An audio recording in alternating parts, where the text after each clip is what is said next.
How do you really chart an artist's life? Their struggles, their growth, their entire philosophy.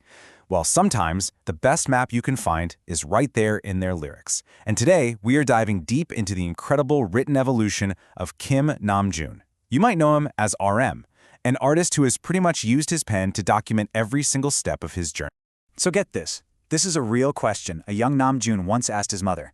And honestly, it perfectly captures the battle he was fighting right from the start. It's that classic push and pull, right? The pressure of what society expects versus what you're truly passionate about.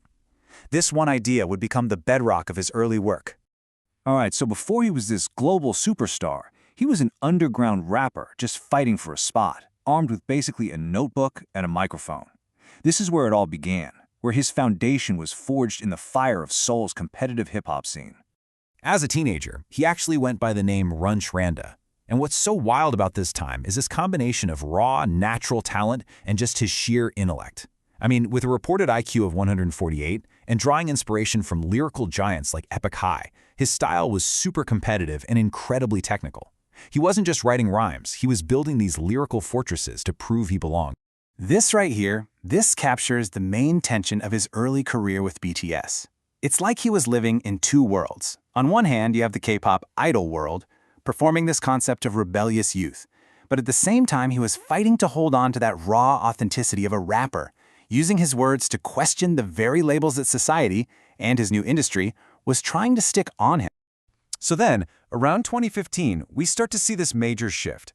That rebellious energy, it doesn't just vanish, it matures. It starts to turn inward, moving from, shouting at the world to speaking directly to a whole generation about their own anxieties and hopes. And if you want proof of that shift, just look at this number. As of June 2025, RM has 231 songwriting credits with the Korea Music Copyright Association. Now that number is way more than just a sign of a good work ethic. It represents him becoming the main architect of his group's message, really shaping their identity from the inside out. He basically became the group's concept maker, and his lyrical toolkit just exploded. He started weaving in these incredibly deep, complex ideas. He took Hermann Hesse's novel Demian, which is all about finding yourself by embracing both your good and bad sides, and he translated that whole philosophy into the story of the Wings album. He was turning heavy philosophy into global pop anthems, making these big ideas feel personal for millions of people. And this leads us into a period of, a quieter confidence and some really deep introspection. Through his solo work, RM started to carefully build a space that was all his own, a place where music, poetry, and even fine art could all hang out and influence each other. His wordplay just hit another level with his 2018 playlist Mono.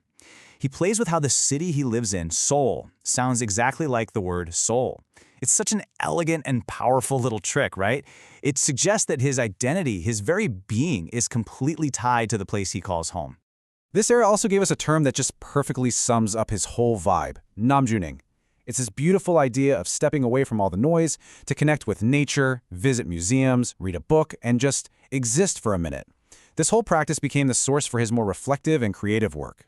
And all that Namjooning really came to a head in his official 2022 solo album, Indigo. He described it himself not just as a bunch of songs, but as a carefully curated archive of his 20s, all the experiences, thoughts, and growth from a really formative decade of his life. With Indigo, he really cemented his identity as an artist who works across different fields. You have him collaborating with music royalty like Erykah Badu, while also dropping lyrical references to the minimalist painter Yoon Hyung-kun. He was actively connecting these worlds, all guided by this new grounding motto: be a human first and an artist second. And that brings us pretty much to the present day.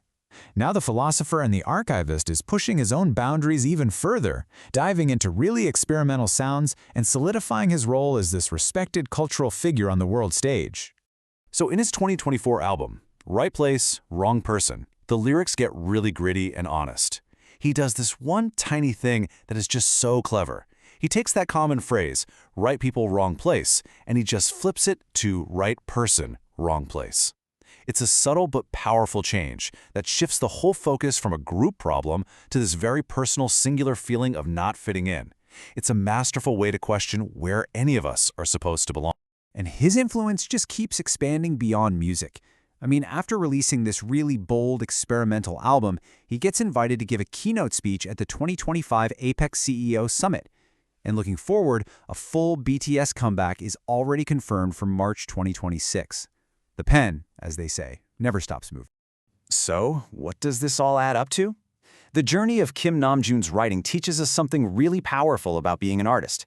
He isn't erasing who he used to be. That competitive kid, Runch Randa, is still in there. So is the philosophical leader.